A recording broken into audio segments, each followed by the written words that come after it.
যাবেন না, সবার কাছে অনুরোধ আমার, মানে বিনীত অনুরোধ, প্লিজ আপনারা এখান থেকে একজনও যাবেন না, একজনও না। আমাদের অধিকার আদায় না হওয়া পর্যন্ত আমরা রাজপথ ছাড়বো না।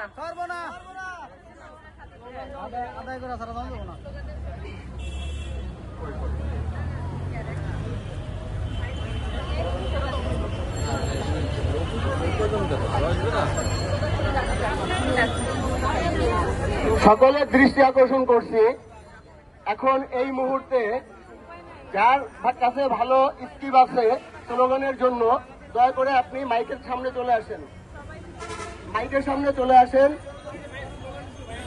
হ্যালো, আমি একটু অনুরোধ করছি যারা ডানে বামে বসে আছেন, ভাই এমনি তো কষ্ট করতেছেন, 4 মাস ধরে আমরা কষ্ট করতেছি, আর একটু সবাই সামনে আসি, সবাই একটু জনগণ করে সামনে আসি।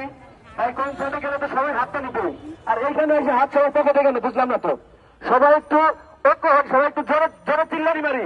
সবাই আছে তো? সবাই আমরা আছি তো?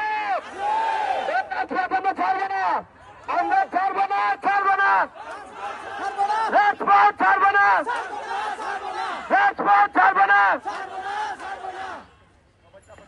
আমরা আমাদের অধিকার আদায় না হওয়া পর্যন্ত কোন সময় নির্দিষ্ট নেই, দিন রাত মাস যাই আসুক না কেন আমরা সকলে অনির্দিষ্টকালের জন্য এখানে অবস্থান করতে রাজি আছি তো? সবাই একমত?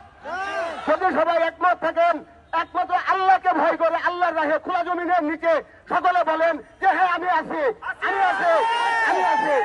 আর যদি না পারেন তাহলে মিথ্যা বলে আমাদেরকে শুধু শুধু আশ্বস্ত করবেন না।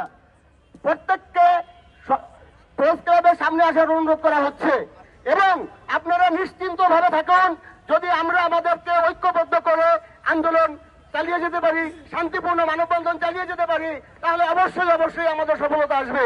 কারণ আমরা এখানে, আমি পুরো বাংলাদেশের জনগণকে এবং অন্তর্বর্তীকালীন সরকারের সকল উপদেষ্টা সমূহদেরকে আমি বলতে চাই, এখানে আমরা ভাই কারো কাছে সাহায্য চাইতে আসি নাই, আমরা এখানে কোনো ভিক্ষা চাইতে আসি নাই, আমরা আমাদের ন্যায্য দাবি ন্যায্য অধিকার আদায়ের জন্য এসেছি।